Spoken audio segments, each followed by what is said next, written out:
નમસ્કાર મિત્રો, શ્રુતિ 2020 શ્રેણીમાં ફરી પાછા આપ સમયસર પધાર્યા છો એનો આનંદ છે દોસ્તો શ્રુતિ 2020 શ્રેણી અંતર્ગત આપણે અવારનવાર છેલ્લા ઘણા સમયથી મળી રહ્યા છીએ. આ અઠવાડિયે મારા માટે આનંદ એ વાતનો છે કે સમાજશાસ્ત્રના કોલેજ શિક્ષણની અંદર એકદમ અધ્યાપક જીવ એવા ડૉક્ટર સ્મિતાબેન જોશીનું આજે વ્યાખ્યાન છે. MB પટેલ રાષ્ટ્રભાષા કોલેજમાં સમાજશાસ્ત્ર વિભાગના અધ્યક્ષ તરીકે કાર્યરત પ્રોફેસર ડૉક્ટર સ્મિતાબેન જોશીએ તેમનું PhD કાર્ય અમદાવાદની ગુજરાતી અને બિન ગુજરાતી સ્ત્રીઓ અને યુવતીઓનો સશક્તિકરણનો તુલનાત્મક અભ્યાસ કર્યો છે. દોસ્તો, જ્યારે અમદાવાદની આપણે વાત કરીએ તો આ શહેર સાબરમતી નદી એને બે ભાગમાં વહેંચે છે, તો સાથે સાથે જ્યારે આપણે પ્રાદેશિકતાની સાથે જોઈએ તો અનેક પરિવારો એવા પણ છે કે સ્થળાંતર સાથે અમદાવાદને પોતાનું વતન બનાવ્યું છે. લગભગ ત્રીજી કે ચોથી પેઢી અમદાવાદ સાથે આવી રીતે જોડાઈ છે અને શિક્ષણ સાથે પણ આવી રીતે જોડાઈ છે. અમદાવાદની રાષ્ટ્રભાષા કોલેજ એટલે હિન્દી માધ્યમમાં સમાજશાસ્ત્રની એક તક પૂરી પાડતી કોલેજ છે અને આ કોલેજમાં બહુધા જે બિન ગુજરાતી યુવાનો યુવતીઓ છે એ અભ્યાસ કરવા આવતી હોય છે. તો એના આખા સમજણ અને સંદર્ભમાં ડૉક્ટર સ્મિતા જોશીએ તેમનું PhD સંશોધન કાર્ય કર્યું છે. અધ્યાપન ક્ષેત્રે 2 દાયકાથી પણ 2.5 દાયકાથી પણ વધારે સમય સુધી એમણે વર્ગખંડમાં અધ્યાપન તો કર્યું જ સમાજશાસ્ત્રનું, સાથે સાથે સામાજિક સેવાઓમાં પણ એમનું ઉત્કૃષ્ટ પ્રદાન છે. એટલે સતત દોડતા, સમાજ માટે દોડતા અને સતત સેવાની સાથે તત્પરતા દાખવતા ડૉક્ટર સ્મિતા જોશી આપણી વચ્ચે છે અને એમનું વ્યાખ્યાન તેઓ આપવાના છે, એ આનંદની વાત છે. તો હું મિત્રો વિનંતી કરું ડૉક્ટર સ્મિતાબેન જોશીને કે આપના PhD સંશોધન કાર્યના અનુભવો અને સંશોધનો બંને અમારા સમક્ષ મૂકવા માટે આપને અમારું ઈજન છે. ડૉક્ટર સ્મિતા જોશી. નમસ્તે, હું professor doctor Smita Joshi, MB Patel arts and commerce college Ahmedabad. હું 91થી સમાજશાસ્ત્રની અધ્યાપિકા તરીકે કામ કરું છું અને પહેલેથી જ મારા રસનો વિષય મહિલાઓ રહી છે. એમાં ખાસ કરીને મહિલા જાગૃતિ, મહિલા સશક્તિકરણ, મહિલા શિક્ષણ, મહિલા અત્યાચાર નિવારણ અને આ બધાના સંદર્ભમાં મહિલા સશક્તિકરણ એ મારા રસનો વિષય છે.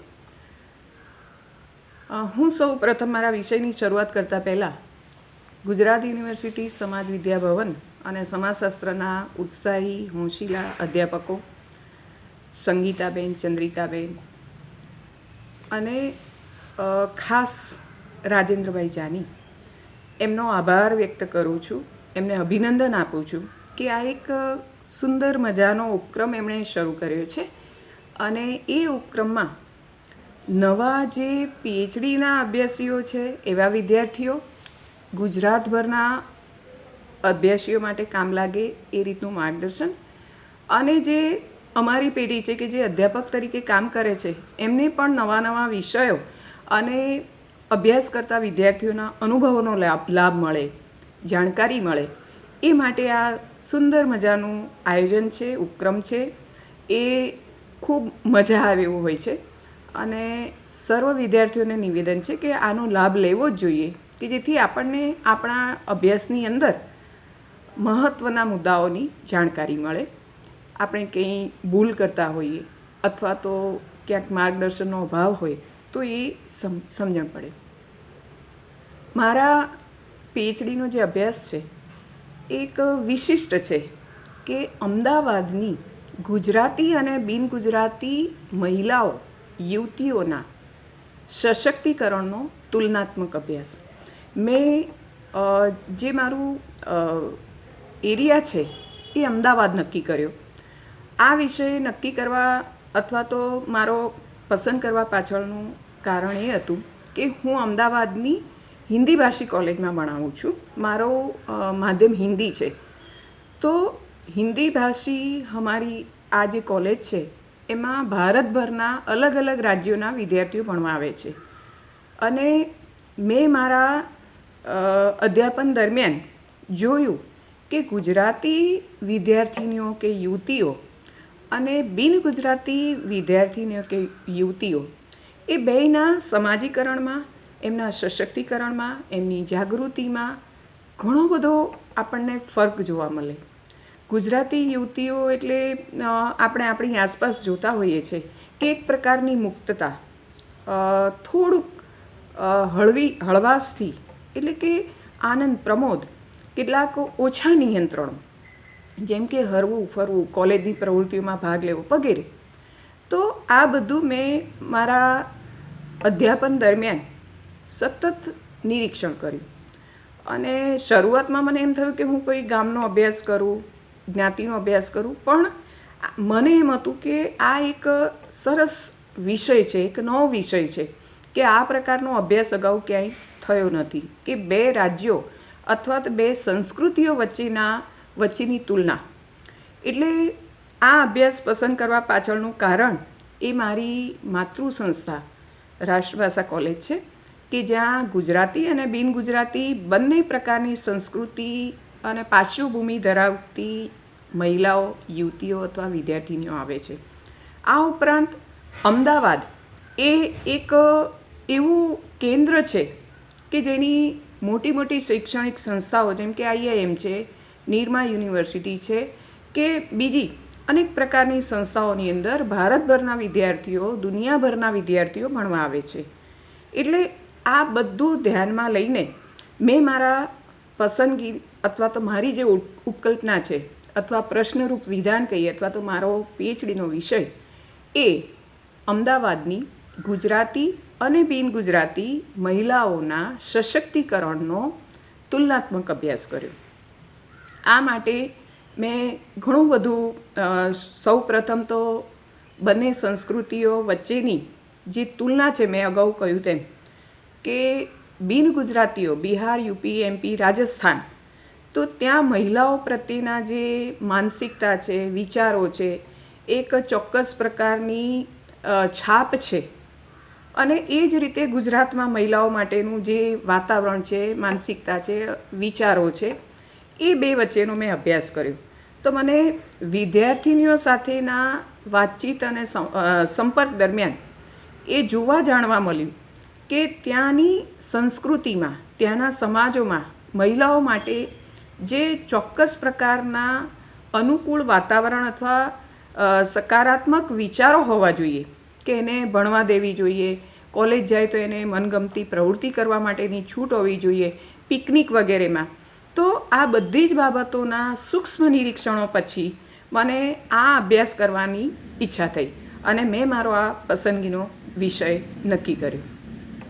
આ માટે મેં મારા અભ્યાસ વિષયની અંદર આપણું જે સેમ્પલ લેવાનું હોય અથવા તો જેટલા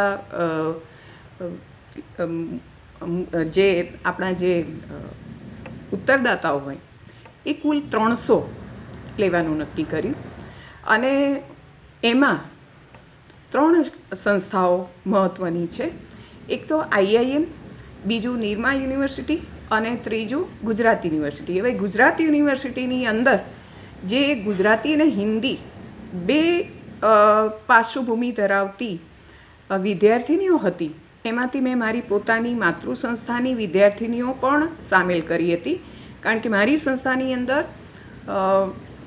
આર્ટ્સ અને કોમર્સ બંને ચાલે છે, એટલે એ પણ મારે જોવું હતું કે અમારી સંસ્થા ગુજરાત યુનિવર્સિટી અને આ બે મોટી મોટી સંસ્થાઓ જ્યાં ગુજરાતભરના, ભારતભરના અને વિશ્વભરના વિદ્યાર્થીઓ આવે છે, એનો મેં અભ્યાસ કર્યો છે. આ માટે આપણે સૌ જાણીએ છીએ તેમ કે PhDનો અભ્યાસ એક મર્યાદિત સમયની અંદર પૂરો કરવાનો હોય છે. એટલે 300 વિદ્યાર્થીનીઓનો મેં અભ્યાસ કર્યો. એની અંદર જે પ્રશ્ન વિદ્યાર્થીઓ પાસેથી માહિતી મેળવવા માટે બહુ સ્વાભાવિક છે કે મારા ઉત્તરદાતાઓ જે છે એ શિક્ષિત હતા, એટલે એમની મુલાકાત લેવાની કે નિરીક્ષણ કરવાની કે એ બહુ જરૂરી નથી. માટે પ્રશ્નાવલી પદ્ધતિથી અભ્યાસ કરવાનું નક્કી કર્યું અને સંભાવનાત્મક નિદર્શન પદ્ધતિ, અને એના સંદર્ભમાં મારી સંસ્થાથી મેં શરૂઆત કરી. એ માટે પૂર્વેક્ષણ અને પૂર્વ ચકાસણી પણ કરવી જોઈએ કે જેથી કરીને આપણને આ અભ્યાસની અંદર વધારે તથ્યો પ્રાપ્ત થાય અને હકીકતલક્ષી વૈજ્ઞાનિક જાણકારી મળી રહે એ માટે પૂર્વેક્ષણ માટે મેં અમારી સંસ્થા MB પટેલ રાષ્ટ્રભાષાની વિદ્યાર્થિનીઓ ઉપર સાથે મેં પ્રશ્નાવલી લઈને એમાં તપાસ કરી, એમની પાસે પ્રશ્નાવલી ભરાવી, એમાં જે જરૂરી ફેરફાર લાગ્યા અને એમાં પછી આગળના તબક્કે મેં કામ શરૂ કર્યું. મારા અભ્યાસની અંદર મને જે બાબતો મહત્ત્વની લાગી, કઈ કઈ બાબતોમાં સશક્તિકરણ થયું છે અથવા સશક્તિકરણ માપી શકાય, તો એના સંદર્ભમાં જોઈએ તમે શૈક્ષણિક, સ્વાસ્થ્ય વિષયક, કાનૂની, કારણ કે આપણા દેશની અંદર સ્ત્રીઓ માટેના કાયદાઓ તો ઘણા છે, પણ એ કાનૂની જે મુદ્દો છે એમાં મહિલાઓને પોતાના અધિકારની બાબતોની બહુ જાણકારી હોતી નથી, એટલે મહિલાઓ કાયદાના ઉપયોગથી વંચિત રહે છે. હવે અહીંયા હું અભ્યાસની આગળની વિગતો આપતા પહેલાં એક સ્પષ્ટતા કરવા માગું છું કે મોટે ભાગે સામાન્ય સમાજની અંદર એવી ગેરસમજ પ્રવર્તે છે કે સશક્તિકરણ એટલે કે સ્ત્રીઓએ શિક્ષણ લીધું, નોકરી કરે છે એટલે એનું સશક્તિકરણ થઈ ગયું. એટલે સ્ત્રીઓનું શિક્ષણ લેવું અને સ્ત્રીઓ જે નોકરી વગેરે કરે છે અથવા તો એમની વ્યવસાય આવક મેળવે છે, આર્થિક રીતે સ્વનિર્ભર છે, તો એને સશક્તિકરણ માની લેવામાં આવે છે. પરંતુ આ એક ગેરસમજ છે. સશક્તિકરણ એટલે મહિલાનું સમર્થ હોવું, મહિલા અધિકારીતા, મહિલા પોતે પોતાના અધિકારો, પોતાના વ્યક્તિત્વ વિકાસની બાબતમાં એ સમર્થ હોય, એણે નિર્ણય લેવાની બાબતમાં કોઈની પર આધાર ન રહેવું પડતું હોય અથવા તો એના પોતાના નિર્ણયો એ પોતે લેતી હોય, તો એ બાબતને સશક્તિકરણ કહેવામાં આવે છે. આ સંદર્ભમાં મેં અલગ અલગ વિદ્વાનોના પુસ્તકોનો અભ્યાસ કર્યો છે અને ખાસ કરીને નીરાબેન દેસાઈ, એમના પણ મહિલાઓ અંગેના અભ્યાસો એ બહુ જ આ બાબત અંગે માર્ગદર્શક બન્યા. ઉપરાંત ગુજરાત વિદ્યાપીઠની આપણી સમૃદ્ધ લાઇબ્રેરીમાંથી અલગ અલગ જે અભ્યાસો છે એમાં ગુજરાત વિદ્યાપીઠના વિદ્યાર્થીઓએ પણ મહિલાઓના મહિલા સશક્તિકરણના અભ્યાસ કર્યા છે. એમાં કેટલાક વિદ્યાર્થીઓએ ડેરી ઉદ્યોગની અંદર જે મહિલાઓનું પ્રદાન છે અને એના આધારે એ લોકો કઈ રીતે સશક્તિકરણ એમનું થયું છે એ બાબતના અભ્યાસો પણ ખૂબ માર્ગદર્શક બન્યા પ્રશ્નાવલી બનાવવામાં, અને મને માહિતી જે જરૂરી માહિતી હતી એ ઉપલબ્ધ બની ત્યાંથી, અને આ રીતે મેં મારા અભ્યાસની શરૂઆત કરી. એ જે આખો સંદર્ભ સાહિત્યનો તબક્કો હતો એ તપાસવાનો, એમાં મને એ પણ જાણવા મળ્યું કે ગુજરાત યુનિવર્સિટીમાં અથવા તો ગુજરાતમાં મહિલા સશક્તિકરણના અભ્યાસો ખૂબ મર્યાદિત થયા છે અને એમાં પણ આ પ્રકારના તુલનાત્મક અભ્યાસોનું પ્રમાણ ખૂબ ઓછું છે. એટલે મને એક વધારે મજા આવી કે મારો અભ્યાસ કંઈક વિશિષ્ટ બનશે અને મને વધારે સારી રીતે અભ્યાસ કરવાની તક મળી છે. અને આ રીતે મેં પ્રશ્નાવલી નિર્માણ કર્યું. પ્રશ્નાવલીની અંદર 16 વર્ષથી લઈને 35 વર્ષની મહિલા અથવા યુવતીઓનો સમાવેશ થયો, કારણ કે ડિપ્લોમા કે એ પ્રકારનો અભ્યાસ કરતી જે મહિલાઓ હોય, યુવતીઓ હોય, એ 16-17 વર્ષની હોય અને એની સાથે સાથે એમની જાતિ, આવક અને વૈવાહિક સ્ટેટસને પણ જોયું છે કે બહુ જ સ્વાભાવિક છે કે સમાજની અંદર જે કુંવારી અથવા અવિવાહિત યુવતીઓ હોય અને પરિણીત યુવતી હોય, તો બેયના સશક્તિકરણમાં એ જ્યારે અભ્યાસ કરતી હોય છે અથવા તો સ્વનિર્ભર બનવાની પ્રયાસ કરતી હોય છે, ત્યારે વૈવાહિક સ્ટેટસ આપણા સમાજમાં બહુ મહત્ત્વનું બને છે.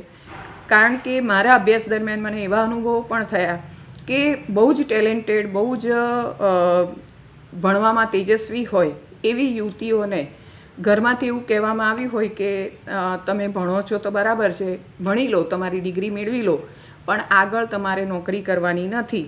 તો આ પણ સશક્તિકરણમાં બાધક બાબત છે. એનું સશક્તિકરણ થયું ન કહેવાય, માત્ર ડિગ્રી પૂરતું ભણતી હોય એવું કહેવાય. એટલે આવા અનેક અનુભવો પણ મને થયા. એમાં ખાસ કરીને અંતે હું કહીશ કે બેયના અભ્યાસોમાં કેવા કેવા મને તુલનાત્મક અભ્યાસોની અંદર અનુભવ થયા અથવા મારા નિષ્કર્ષમાં. તો આ બાબત અહીંયા બહુ મહત્ત્વની છે કે વૈવાહિક જે દરજ્જો છે એ સ્ત્રીના સશક્તિકરણમાં આપણા સમાજમાં ખાસ કરીને બહુ મહત્ત્વનો બનતો હોય છે. તો એ બાબતોને લઈને મારી જે પ્રશ્નાવલી છે એમાં જે દરેક પ્રશ્નાવલીમાં હોય છે પ્રારંભિક માહિતી, નામ, આવક, પરિવારના સભ્યોની સંખ્યા વગેરે. એ પછી બહેનોની કૌટુંબિક બાબતોમાં એમના સશક્તિકરણ સંબંધિત પ્રશ્નો પૂછ્યા કે કૌટુંબિક જે કુટુંબ સંસ્થા છે એમાં એમને નિર્ણય આપવાનો કે એમનો નિર્ણય લેવાય છે કે નહીં એને સંબંધિત પ્રશ્નો છે. એ જ રીતે લગ્ન એ પણ બહુ મહત્ત્વનું પાસું છે, જીવનમાં બહુ મહત્ત્વનો એક નિર્ણય બનતો હોય છે. તો લગ્નના સંદર્ભમાં પણ મહિલાને પૂછવામાં આવે છે કે કેમ એની પસંદગી શું છે, એ ક્યારે લગ્ન કરવા માગે છે, કોની સાથે કરવા માગે છે, એને સંબંધિત પ્રશ્નો. શિક્ષણ, તો શિક્ષણ લેવા બાબતે પણ મને એવા અનુભવો જોવા મળ્યા કે કેટલીક દીકરીઓને સાયન્સમાં જવું આગળ વધવું હતું, કોઈને મેડિકલમાં કે એન્જિનિયરિંગમાં જવું હતું, પણ ઘરના જે વડીલો હોય, માતા પિતા અને અન્ય સભ્યો દ્વારા એવું કહેવામાં આવે કે આપણે તો ડિગ્રી લેવાની છે, આપણે કંઈ નોકરી કરવાની નથી, છોકરીઓએ સાયન્સમાં કે મેડિકલમાં જવાની જરૂર નથી, અથવા તો તને આ માટે અમે ખર્ચો કરી શકીએ એમ નથી. તો આવા પણ મુદ્દાઓ અભ્યાસમાં જોવા મળ્યા. એ સિવાય આગળ કે કાનૂની, તો આપણા દેશમાં શિક્ષણ વ્યવસ્થા અથવા તો સમાજનું જે માળખું છે એમાં સ્ત્રીઓ ભલે ગમે એટલી ડિગ્રી લેતો આપણે જોઈએ છીએ કે ઉચ્ચ શિક્ષિત મહિલાઓને પણ કાયદાકીય જાણકારી, સાવ સામાન્ય કાયદાઓની પણ જાણકારી હોતી નથી. તો એ બાબતે મોટાભાગની બહેનોમાં કાયદાકીય જાણકારીનો અભાવ જોવા મળ્યો. એટલે આ બાબતનો પણ મેં અહીંયા સમાવેશ કર્યો છે મારા પ્રશ્નોની અંદર કે સ્ત્રીઓનું કાનૂની સશક્તિકરણ થયેલું છે કે કેમ. કારણ કે એ પોતે કાયદાઓથી જ અવગત નથી, કાયદાઓ વિશે જાણતી જ નથી, તો સશક્તિકરણનો તો સવાલ જ આવતો નથી. એટલે આ બાબત પણ જોવા મળી. એ પછી એના કેરિયર અથવા તો નોકરી વ્યવસાયમાં આગળ વધવા બાબતે, તો નોકરી કે વ્યવસાયમાં ભણી લીધા પછી એણે નોકરી કરવી છે કે કેમ. તો હમણાં જ તાજેતરમાં પણ એક અભ્યાસ મારા ધ્યાનમાં આવ્યો મારા આ પીએચડીના અભ્યાસ પછી, કે જેમાં અંતિમ વર્ષમાં અભ્યાસ કરતી દીકરીઓ કે યુવતીઓને પૂછવામાં આવ્યું કે તમે તમારી સગાઈ થવાની હોય અને યુવક એવું કહે કે આગળ ભણવાનું નથી, તો તમે યુવક સાથે લગ્ન કરશો કે કેમ. તો મોટાભાગની યુવતીઓએ એવું કહ્યું કે અગર હસબન્ડ ના પાડે, એટલે આ તો એક સામાન્ય સર્વેક્ષણ હતું, એવું કોઈ વૈજ્ઞાનિક સર્વેક્ષણ નહોતું, પણ મોટે ભાગે એવું જોવા મળતું હોય છે કે બહુ જ ઓછી યુવતીઓ એવી હોય છે કે જે એમ કહેતી હોય કે ના હું નોકરી કરીશ, અગર આ જીવનસાથીની પસંદગીમાં જો આ બાબત વચ્ચે આવતી હોય તો મારે એવા યુવાન સાથે લગ્ન નથી કરવા. એવું હિંમતપૂર્વક કહેવા માટેનું જે વાતાવરણ હોવું જોઈએ એ સમાજમાં હજી ઊભું થયું નથી. તો મારા અભ્યાસમાં પણ આ બાબત જોવા મળી કે નોકરી કે વ્યવસાયની બાબતમાં ઘણી યુવતીઓએ એવો જવાબ આપ્યો હતો જે આગળ જોઈશું કે શિક્ષણ પૂરું થયા પછી નોકરી કરવી કે કેમ એ બાબતે અમારા વડીલો કહેશે અથવા તો સાસરીવાળા કે હસબન્ડ કહેશે તો અમે એની પર વિચારીશું. એમના નિર્ણય ઉપર અમારો નિર્ણય પણ એના નિર્ણય ઉપર આધારિત હશે. તો આવા મુદ્દાઓને લઈને મારો આ અભ્યાસ છે અને એની અંદર આ રીતે જે મેં કહ્યું તેમ 100 વિદ્યાર્થીઓ અલગ અલગ સંસ્થાઓમાંથી લીધા. હવે આગળનો જે મારો મુદ્દો છે કે જ્યારે મેં વિદ્યાર્થીઓ પાસેથી માહિતી એકત્રીકરણનું કાર્ય ચાલુ કર્યું ત્યારે ગુજરાત યુનિવર્સિટીના જે વિદ્યાર્થીઓ છે એમાં મારી કોલેજના 50 વિદ્યાર્થી અને યુનિવર્સિટીના અલગ અલગ ભવનના વિદ્યાર્થી, એ રીતે 100 વિદ્યાર્થીઓ. તો આર્ટ્સ કોમર્સના વિદ્યાર્થીઓની અંદર બહુ એક અલગ પ્રકારની એમની માનસિકતા અથવા તો જેને કહીએ ને કે સિમિલર ટાઈપના એમના પ્રતિભાવો જોવા મળ્યા. કે આર્ટ્સ અને કોમર્સના વિદ્યાર્થીઓનું આખું ફેમિલી બેકગ્રાઉન્ડથી માંડીને એ વિદ્યાર્થીઓની માનસિકતામાં પણ સમાનતા જોવા મળી. કે જે એક વ્યક્તિત્વની અંદર બોલ્ડનેસ હોવી જોઈએ તો એ બિન ગુજરાતી યુવતીઓમાં ઓછી જોવા મળી. ક્યાંક આપણને એવું લાગે કે એને પોતાને એવું લાગતું હોય એના જવાબોથી કે ભણવા મળ્યું છે એ જ ઘણું છે, અથવા તો શિક્ષણની તક મળી છે એ જ બહુ મોટી બાબત છે. એટલે આ ગુજરાત યુનિવર્સિટીની ખાસ કરીને હિન્દી ભાષી અથવા બિન ગુજરાતી યુવતીઓમાં આ બાબત જોવા મળી. ત્યાર પછી નિરમા યુનિવર્સિટી અને IIMની વિદ્યાર્થીનીઓ, તો ત્યાં આખું વાતાવરણ અથવા જે એમના પ્રતિભાવો હતા એ ઘણા અલગ પ્રકારના જોવા મળ્યા.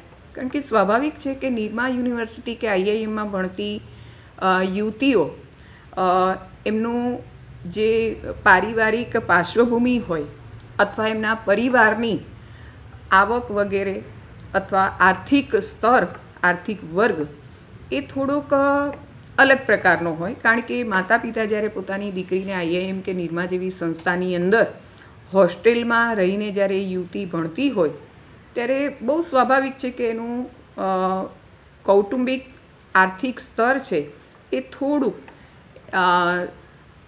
સંપન્ન હોય. એટલે પરિવારની અંદર એમનો જે ઉછેર હોય, એમના શિક્ષણ વગેરે પાછળ જે ખર્ચ કરવામાં આવ્યો હોય અને ઉછેરની સાથે સાથે એમના જે માનસિકતાનો જે વિકાસ થયો હોય એ થોડીક અલગ પ્રકારની હતી.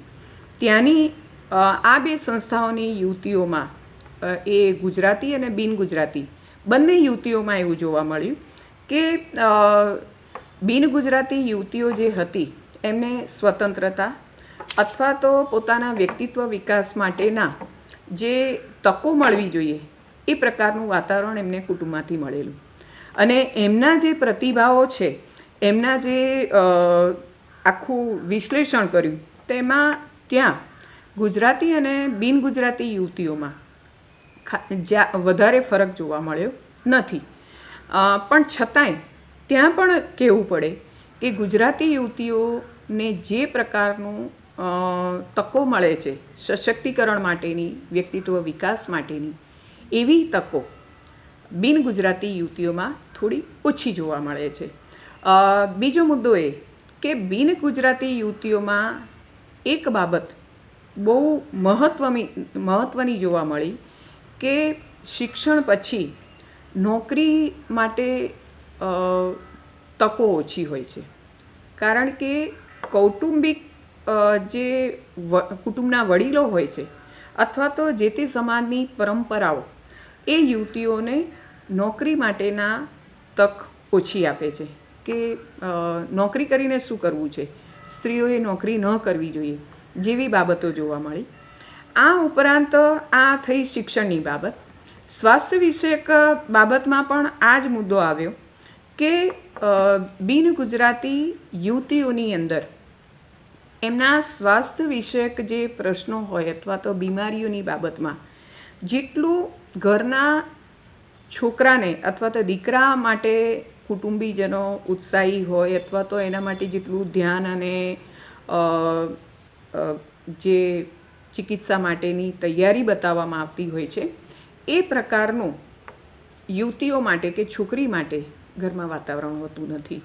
આ બાબત બહુ જ સામાન્ય રીતે દરેક મોટાભાગની યુવતીઓના જવાબમાં જોવા મળી કે સ્વાસ્થ્યની બાબતમાં હજુ પણ આપણા દેશની અંદર અને ગુજરાત જેવા વિકસિત અને સુખી રાજ્યમાં પણ ગુજરાતી યુવતીઓના બાબતમાં પણ આવું જોવા મળ્યું કે એમના સ્વાસ્થ્યના જે પ્રશ્નો છે અથવા બીમારીઓની બાબતમાં કુટુંબના લોકોમાં એવી તૈયારી કે તત્પરતા ઓછી જોવા મળે છે.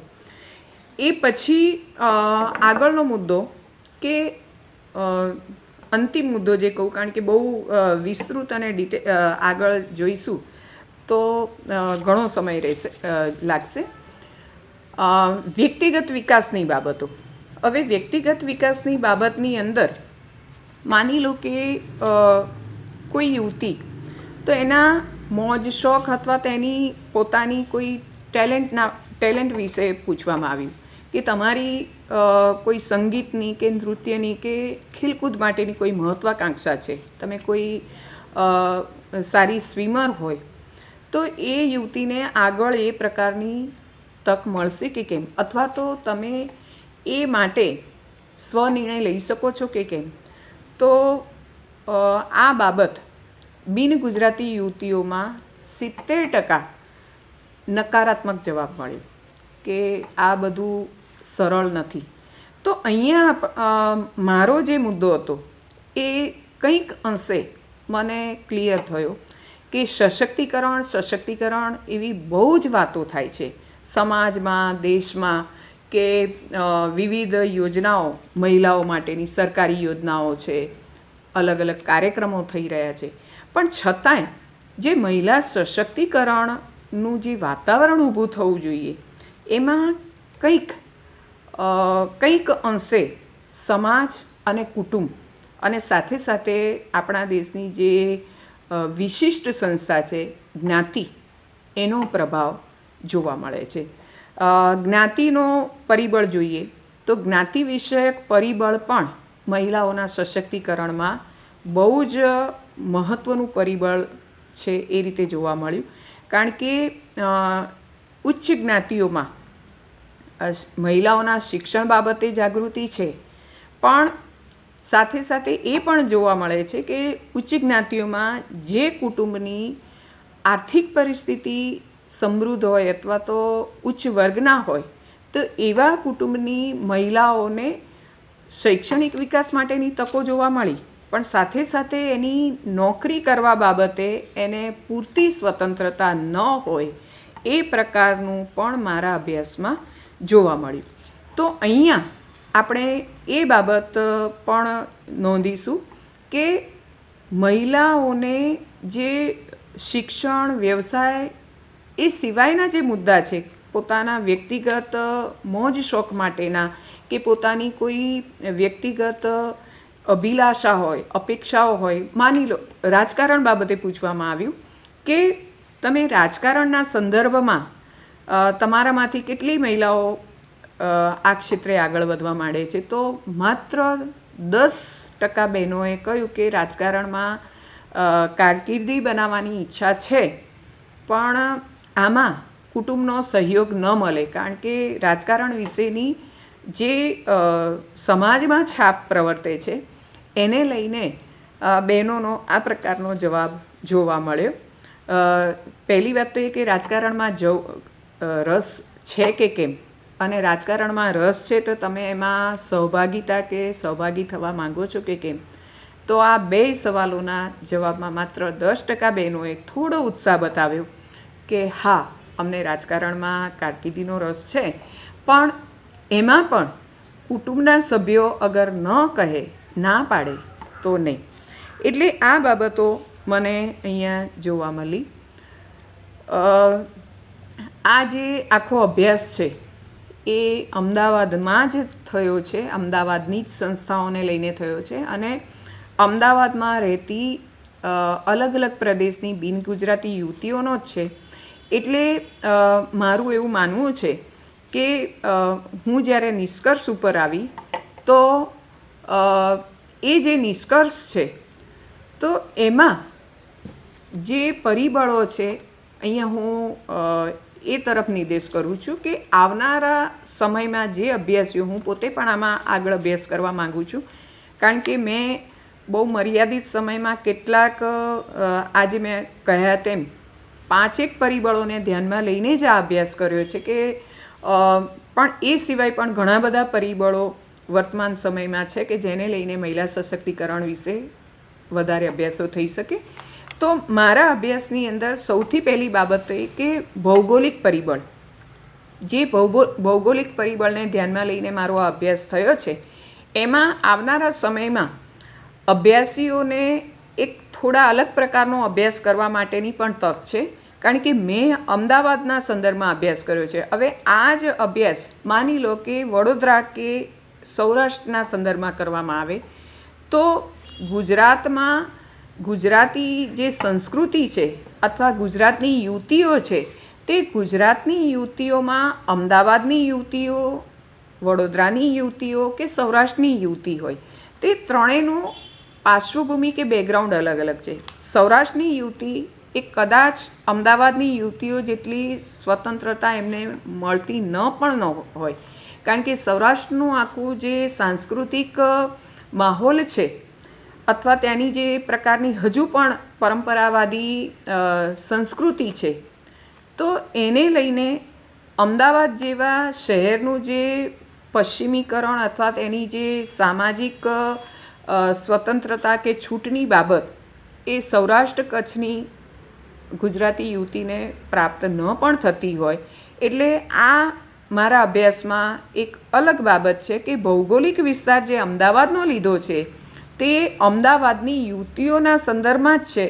એ જ વસ્તુ ગુજરાતી યુવતીઓ બીજા કોઈ પ્રદેશની હોય તો એમાં કદાચ આપણને અલગ પ્રકારના પરિણામો પણ પ્રાપ્ત થઈ શકે. બીજું કે આ જે અભ્યાસ છે એ 16થી 35 વર્ષની યુવતીઓનો છે. એટલે 16થી 35 સિવાયની માની લો કે 35 વર્ષ પછીની સ્ત્રીઓ જે હોય તે એમના સશક્તિકરણના પરિબળો અલગ હોય, કારણ કે આપણા દેશમાં અને આપણા સમાજની અંદર 16થી 35 વર્ષની યુવતીઓ ઉપર કેટલાક સામાજિક નિયંત્રણો વધારે હોય છે, કારણ કે એ યુવાન છે, તારી ઉંમર નાની છે, તને અનુભવ નથી, અને પરિવારના કે સમાજના, જ્ઞાતિના, ગામમાં રહેતી હોય તો ગામના જે રક્ત સંબંધીઓ છે, સગા સંબંધીઓ છે, તે એમનું પણ પ્રત્યક્ષ કે પરોક્ષ નિયંત્રણ હોય છે. પણ 35 વર્ષ પછી સ્ત્રીઓ પરના સામાજિક નિયંત્રણોમાં થોડુંક એનું પ્રમાણ ઘટતું હોય છે, કારણ કે એ અનુભવી થઈ છે, ઘડાઈ ગઈ છે, મેચ્યોર બની છે, બાળકો મોટા થઈ ગયા છે, વગેરે વગેરે મુદ્દાઓ પણ અસર કરતા હોય છે. તો એને લઈને એના સશક્તિકરણમાં થોડુંક આપણને ફરક જોવા મળે, કારણ કે 35 વર્ષ પછી એ પોતે પોતાના નિર્ણય લેવા સક્ષમ છે અથવા એને એ પ્રકારની થોડી છૂટ પણ મળતી હોય, કારણ કે એક નવી પરણેલી કે એક નાની ઉંમરની છોકરી કે યુવતી અને 35 વર્ષની, તો એ બેને જે નિર્ણય લેવાની છૂટ મળે છે એની અંદર આ બાબત આપણને નવા અભ્યાસોમાં અલગ રીતે જોવા મળે. એટલે 16થી 35 વર્ષની યુવતીઓનો જ આ અભ્યાસ છે. આગળ કે આ મર્યાદિત સંસ્થાઓની યુવતીઓનો અભ્યાસ છે. એટલે 3 સંસ્થાઓ, ગુજરાત યુનિવર્સિટી, IIM અને નિરમા, પણ એવું બની શકે કે આ 3 સંસ્થા સિવાયની અન્ય સંસ્થાઓમાં પણ જો આ અભ્યાસ કરવામાં આવે તો એના પરિણામો કદાચ આપણને અલગ પ્રકારના પ્રાપ્ત થાય. તો એ પણ સંભાવના છે કે હવે માની લો કે આ જ પ્રકારનો અભ્યાસ કોઈ અન્ય સંસ્થાઓને સાથે લઈને કે અન્ય સંસ્થાઓની વિદ્યાર્થીનીઓને ઉત્તરદાતા તરીકે લઈને કરવામાં આવે તો એ આપણને અલગ પ્રકારના પરિણામો પ્રાપ્ત થવાની સંભાવના રહે છે. આ ઉપરાંત સરકારી યોજનાઓ. હવે સરકારી યોજનાઓ મહિલા સશક્તિકરણના સંદર્ભમાં ખૂબ મહત્ત્વની છે, પણ એ સરકારી યોજનાઓનો લાભ જોઈએ એટલો સમાજમાં લોકો લેતા નથી, અને એ ન લેતા હોવાનું કારણ એ છે કે આપણને સરકારી યોજનાઓનું પૂરતું જ્ઞાન નથી, આપણી પાસે એની પૂરતી જાણકારી હોતી નથી. હવે આ જો જાણકારી સરકારી લેવલે કે સાર્વજનિક પ્રચાર માધ્યમો દ્વારા વધારે ઉપલબ્ધ થાય અથવા તો સરકારી યોજનાઓના લાભની જે એના માટેની જે કાર્યવિધિ છે, પ્રોસિજર છે, એને સરળ બનાવવામાં આવે તો કદાચ સરકારી યોજનાઓનો લાભ વધારે યુવતીઓ લઈ શકે અને એ રીતે એમના સામાજિકરણની અંદર સરકારી યોજનાઓ, સરકારી કાર્યક્રમો ઉપયોગી બની શકે. પણ હાલના તબક્કે સરકારી યોજનાઓ મહિલા સશક્તિકરણમાં જે રીતે એનું પ્રદાન હોવું જોઈએ અથવા તો સરકારી યોજનાઓ થકી સશક્તિકરણ થવું જોઈએ એનું પ્રમાણ ઓછું જોવા મળે છે. આ ઉપરાંત કાયદાઓ, મેં અગાઉ કહ્યું તેમ કે કાયદાકીય જાણકારીનો અભાવ, જેમ આપણા સમાજમાં કહેવાય છે કે વિદ્યાર્થી BA BCom સ્નાતક બને છે પણ એને ઘણી વખત સાદી અરજી લખતા નથી આવડતી અથવા તો બેંકમાં જઈને કેવી રીતે કામકાજ કરવું એનું એને જ્ઞાન કે સામાન્ય જાણકારી નથી હોતી. તો એ જ રીતે આ બાબત પણ જોવા મળે છે કે આપણી પાસે કાયદાકીય જ્ઞાનનો જ અભાવ છે. તો આપણા અભ્યાસક્રમોમાં મેં એક સૂચન પણ કર્યું છે કે આપણા અભ્યાસક્રમોની અંદર મહિલા વિષયક કાયદાઓ એને બહુ સરળતાથી સમજાવાય અને એને પોતાના સશક્તિકરણમાં કાયદાઓ કેવી રીતે ઉપયોગી બને છે એનું પૂરતું જ્ઞાન આપવામાં આવે દરેક તબક્કે. એવું જરૂરી નથી કે ચોક્કસ વિષયના, કેટલાક વિષયો એવા છે કે એમાં સમાજશાસ્ત્ર વિષય એવો છે કે એમાં કેટલાક કાયદાઓ વિશે વિદ્યાર્થીઓને જાણકારી હોય છે કે લગ્નનો કાયદો છે, સંપત્તિનો કાયદો છે કે છૂટાછેડા વગેરેનો, વારસાનો કાયદો. પણ દરેક મહિલાઓને, દરેક યુવતીઓને મહિલાલક્ષી જે કાયદાઓ છે એની જાણકારી હોતી નથી. તો આ બાબતે પણ મેં એક સૂચન કર્યું છે કે મહિલાઓને કાયદાકીય જાણકારીનો લાભ મળે અને એક કેટલાક જે પ્રાથમિક કાયદાઓ છે મહિલા સશક્તિકરણમાં ઉપયોગી, એ માટે એને જ્ઞાન મળે, ઉપલબ્ધ થાય, એ પ્રકારની પણ એક વ્યવસ્થા બને તો મહિલા સશક્તિકરણમાં કેટલુંક આપણે આગળ પરિણામો પ્રાપ્ત કરી શકીએ. આ ઉપરાંત અહીંયા આ જે અભ્યાસ છે એની અંદર જે છેલ્લે મારે કહેવું છે તે કે સ્ત્રી સશક્તિકરણ. તો સ્ત્રી સશક્તિકરણની મૂળભૂત બાબત એ છે કે નિર્ણયાત્મકતા. તો નિર્ણયાત્મકતાની અંદર મહિલા પોતે જ પોતાના જે અલગ અલગ પાસા સંબંધિત નિર્ણય છે એમાં એની અધિકારીતા બાબતે એ જાગૃત હોય. કારણ કે સશક્તિકરણ એટલે ક્યાંય બહારથી થતું નથી. બહારથી તો આપણને વાતાવરણ પૂરું પડે આપવામાં આવ્યું છે. આપણી આસપાસનું એક વાતાવરણ એ પ્રકારનું ઊભું થઈ રહ્યું છે કે જેથી મહિલાઓ શિક્ષણ લેતી થઈ છે, નોકરી કરતી થઈ છે, સ્વાવલંબી બની છે, સ્વનિર્ભર બની છે. પણ આખરે આ એક મનોવૈજ્ઞાનિક અથવા તો એ વ્યક્તિત્વ વિકાસની પ્રક્રિયા સાથે જોડાયેલો, સમાજીકરણની પ્રક્રિયા સાથે જોડાયેલો આ મુદ્દો છે કે ચોક્કસ કુટુંબોમાં કે ચોક્કસ સંસ્કૃતિમાં ઉછેર થતો હોય એવી યુવતીઓ કે એવી મહિલાઓ અને જ્યાં મુક્ત વાતાવરણ મળતું હોય, એને બાળપણથી જ સ્વતંત્રતા કે સ્વતંત્ર નિર્ણય કરવાની તક અપાતી હોય, તો આવી બે પ્રકારના અલગ અલગ પાર્શ્વભૂમિમાંથી આવતી મહિલાઓ એમના સશક્તિકરણમાં તફાવત જોવા મળવાનો છે. એટલે અહીંયા મારો મુદ્દો મેં અંતમાં એ પણ દર્શાવ્યું છે કે જે કોઈ સશક્તિકરણની આપણે વાત કરીએ છીએ તો સશક્તિકરણમાં મહત્ત્વની બાબત એ છે કે સામાજિકરણની પ્રક્રિયા દરમિયાન જ એવું વાતાવરણ પૂરું પાડવામાં આવે કે જે એ પોતે સ્વતંત્ર નિર્ણય લઈ શકે. પોતાના સ્વવિકાસ માટે, વ્યક્તિત્વ વિકાસ માટે શું યોગ્ય છે, શું અયોગ્ય છે. વર્તમાન સમયમાં આપણે કેટલીક એવી ઘટનાઓ જોઈએ છે કે જે યુવતીઓ શિક્ષિત કે અશિક્ષિત એમાં બંને આવી જાય છે. એ કેટલાક એવા નિર્ણયો લે છે કે જેને લઈને એનું ભાવિ અંધકારમય બની જાય. પછી એ લગ્નનો હોય કે પોતાના અભ્યાસને વચ્ચેથી છોડી દેવાનો હોય, નોકરી છોડી દેવાનો, સારી નોકરી હોય ને છોડી દેતી હોય. તો આ બાબતમાં સશક્તિકરણની અંદર માનસિક પાસાઓ કઈ રીતે અસર કરે છે એની ઉપર પણ મેં થોડાક મનોવૈજ્ઞાનિક અભ્યાસોના આધારે પ્રકાશ પાડવાની કોશિશ કરી છે મારા અભ્યાસની અંદર કે એ જે પાસાઓ છે કે ભાવાત્મક મજબૂતી, ભાવાત્મક રીતે એ બેલેન્સ કરી શકે પોતાની ફિલિંગ્સને, ભાવાત્મક સંતુલિતતા, એ પણ સશક્તિકરણમાં મહત્ત્વની છે કે મહિલાઓને એવું માનવામાં આવે છે કે એ સશક્તિકરણ હોય કે પોતાના વ્યક્તિત્વ વિકાસની બાબત હોય, પણ કેટલીક બાબતોમાં એ લાગણીશીલ બની જતી હોય છે. તો આ ભાવાત્મક સંતુલન, ઇમોશનલ મેનેજમેન્ટ એ મુદ્દો છે. તો એ જો એના સમાજીકરણ દરમિયાન, એના શિક્ષણ દરમિયાન, ખાસ કરીને ટીનેજ યુવતીઓના જ્યારે શિક્ષણ દરમિયાન આ પ્રકારના મુદ્દાઓ ઉપર પણ જો ભાર મૂકવામાં આવે કે ઇમોશનલ મેનેજમેન્ટ કરી શકે, ભાવાત્મક સંતુલન કરી શકે, તો એ સશક્તિકરણની બાબતમાં વધારે યોગ્ય પરિણામ આપણને મળે.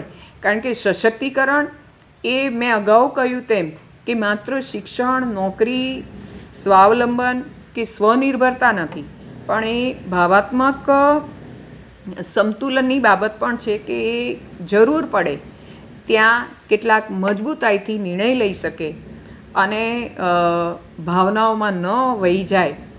તો એ બાબત પણ મહત્ત્વની છે. કારણ કે ત્રણેય સંસ્થાઓની યુવતીઓમાં આ બાબત જોવા મળી કે લગ્ન કર્યા પછી અગર સાસરીમાંથી કે પતિ તરફથી નોકરી કરવાની હા કહેશે તો કરીશું, તો ત્યાં ભાવાત્મક સંતુલનની બાબત આવે છે. તો અહીંયા આ મારા અભ્યાસની અંદર એ જે મુદ્દા મેં જોયા એ બહુ જ જેને કહી શકાય કે મેં મારી રીતે એમાં કેટલીક બાબતો મારા સ્વ શોખ કે સ્વ પસંદગીને પણ ધ્યાનમાં લઈને કેટલીક ઉત્તરદાતાઓ સાથે મેં વિસ્તૃત ચર્ચા કરીને પણ આ બાબતોને, ખાસ કરીને મારી કોલેજમાં વિવિધ રાજ્યોમાંથી આવતી વિદ્યાર્થીનીઓ સાથે મેં જે વાતચીત કરી, તો એમાં મને આ બાબત ખાસ જોવા મળી કે એમને બાળપણથી જ એક એવા માહોલમાં ઉછેરવામાં આવે છે કે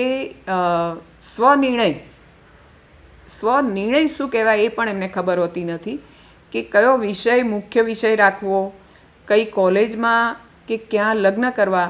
હજુ આજના સમયમાં પણ એવી વિદ્યાર્થીનીઓ લગ્ન બાબતનું પૂછવામાં આવ્યું ત્યારે ઘણી યુવતીઓ એવો જવાબ આપ્યો કે અમે જીવનસાથીની પસંદગી દરમિયાન અથવા એ જે આખી પ્રક્રિયા ચાલતી હોય છે, વાત આવે છે, પ્રપોઝલ મુકાય, છોકરો જોવાનું ને એ બધું, તો એવી ઘણી યુવતીઓ હોય છે કે આજે પણ ઇવન ટુડે કે એમને એ ખબર હોતી નથી કે એમના લગ્ન કયા યુવાન સાથે થવાના છે.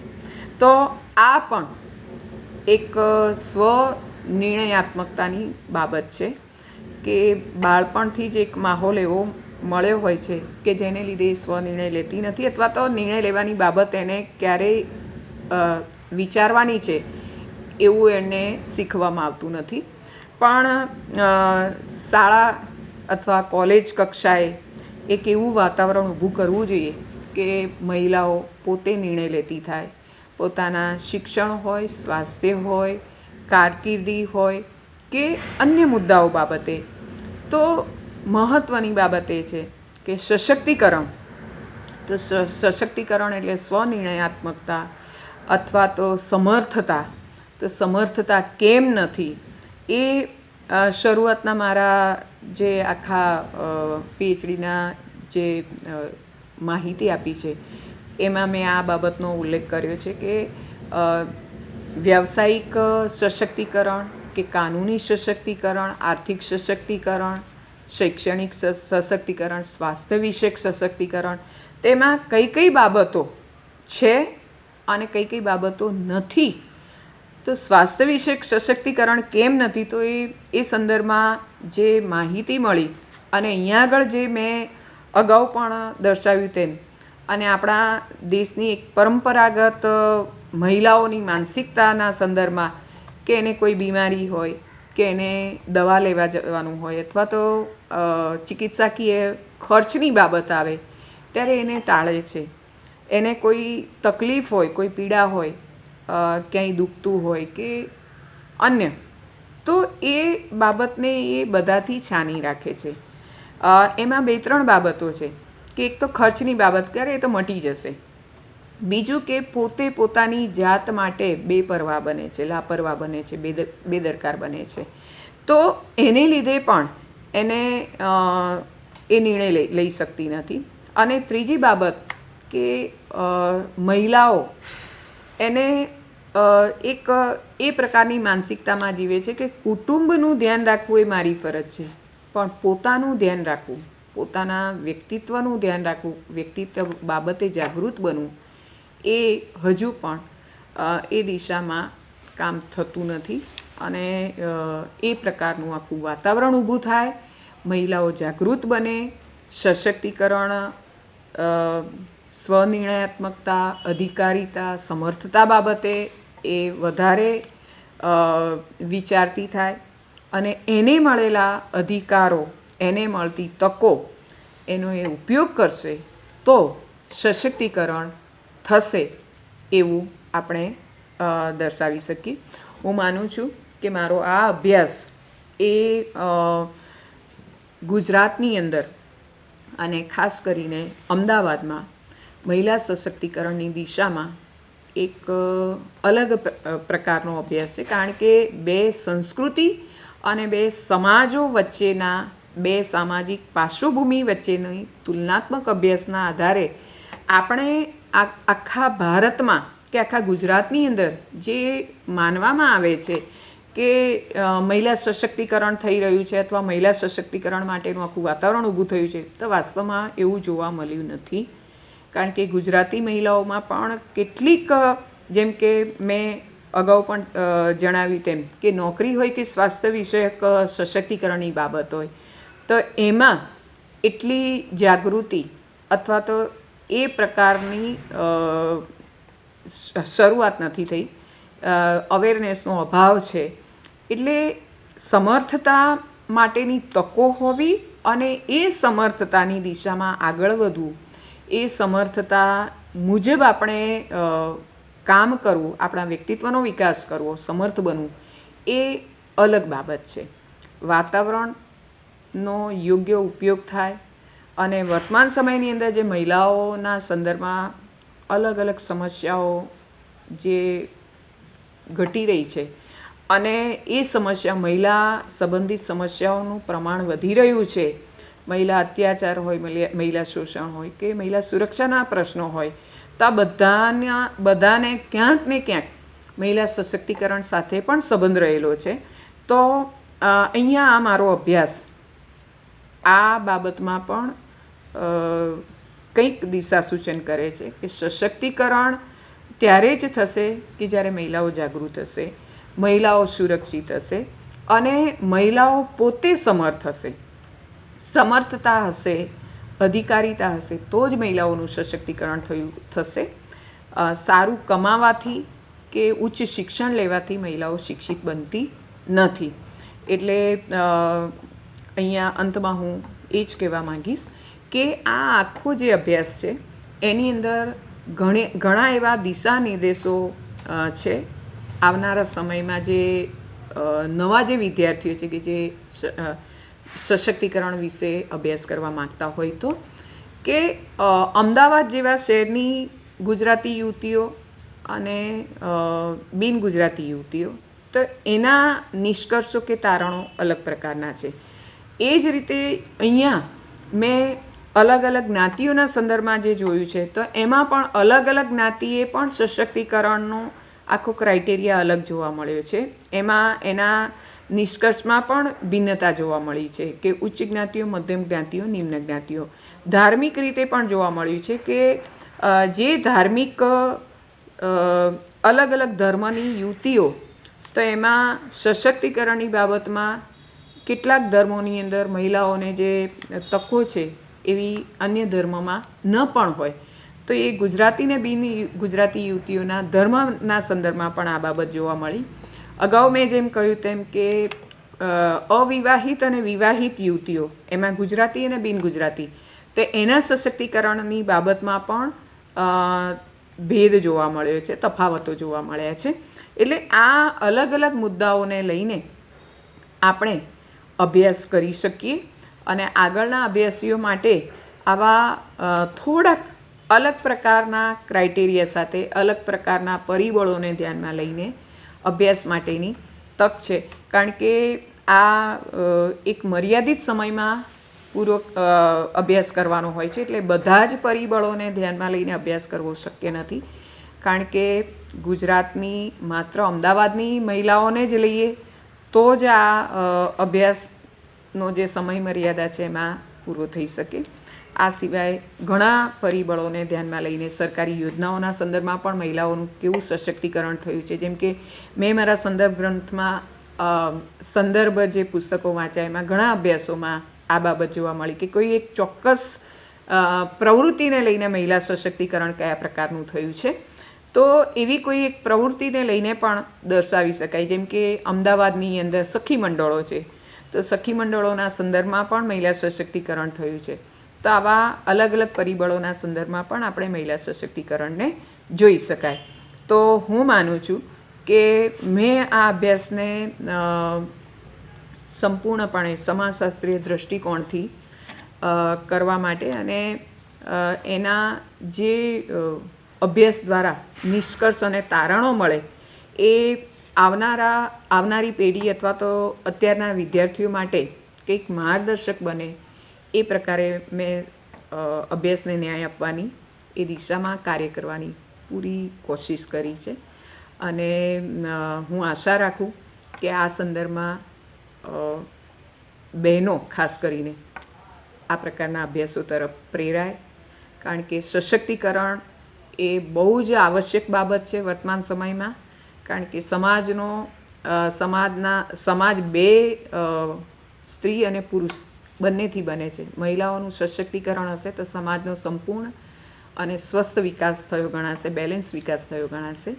એટલે હું આશા રાખું કે આ પ્રકારના અભ્યાસો વધુને વધુ થાય, જેથી સશક્તિકરણ વિશેની જે ગેરસમજ છે એ દૂર કરી શકાય અને વાસ્તવમાં સશક્તિકરણ થાય. સમાજની કેટલીક સમસ્યાઓ દૂર કરી શકાય. સમાજ ખરેખર પ્રગતિ કરી છે, સમાજ વિકસિત બન્યો છે એવું કહી શકાય. એ જ વસ્તુ. નમસ્તે. થેન્ક યુ દોસ્તો, મજા આવીને. આમ તો જ્યારે આપણે પ્રાદેશિક સમાજશાસ્ત્રની વાત કરતા હોઈએ છીએ ત્યારે આ પ્રદેશ અને તે પ્રદેશની વાત કરતા હોઈએ છીએ, પણ સ્થળાંતરથી જેને અમદાવાદને પોતાનું વતન બનાવ્યું છે એવી ત્રીજી ચોથી પેઢીની યુવતીઓ અને મહિલાઓ બંનેની સરસ મજાની તુલના કરી અને સમાજશાસ્ત્ર કેવું સરસ મજાનું કામ કરે છે અને એની સાથે જે સામાજિક પરિવર્તન જુદા જુદા પરિવારોમાં અને એ મહિલાઓ સુધી પહોંચ્યું છે એનો સરસ મજાનો સુરેખ ગ્રાફ ડૉક્ટર સ્મિતા જોશીએ આપ્યો.